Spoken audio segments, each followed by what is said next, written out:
Salah satu perkara yang admin Frog perlu lakukan adalah memasukkan sumber dan bilik yang tersedia di sekolah ke dalam booking kalender agar staf sekolah boleh menempahnya melalui Frog VLE. Di dalam video ini, kami akan menunjukkan bagaimana untuk menghasilkan kalender tempahan. Perkara pertama yang perlu dilakukan adalah klik pada ikon booking kalender yang terdapat pada menu Quick Launch. Sebaik sahaja kalender dipaparkan, anda dapat melihat seksyen booking items di sebelah kiri skrin anda.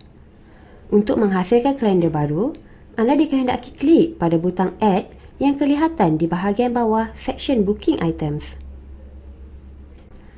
Sebaik sahaja anda klik pada butang Add, satu mesej pop-up akan terpapar.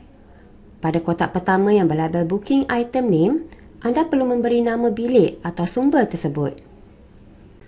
Pada kotak kedua yang berlabel Booking Item Description, anda boleh memberi deskripsi terhadap bilik atau sumber berkenaan sekiranya perlu. Tetapi, anda tidak semestinya memenuhi bahagian ini. Sekarang, anda perlu pilih sama ada kalender anda adalah bilik atau alatan daripada menu ke bawah.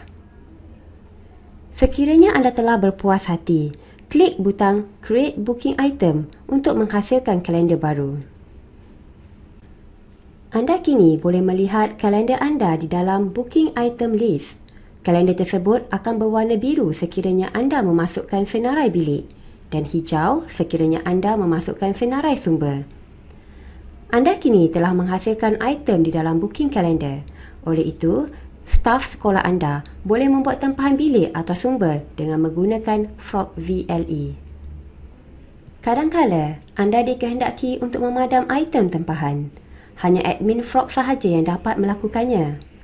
Langkah pertama untuk memadam tempahan adalah klik pada anak panah pada item tempahan dan kemudian pilih Booking Item Settings. Selepas itu, klik pada butang Delete. Setelah anda klik pada butang Delete, satu mesej important akan terpapar untuk memastikan sama ada anda mahu memadam item tersebut. Sekiranya anda pasti, anda perlu menaik Yes di dalam kotak dan kemudian tekan Enter di atas papan kekunci. Kini, item tempahan tersebut telah dipadamkan.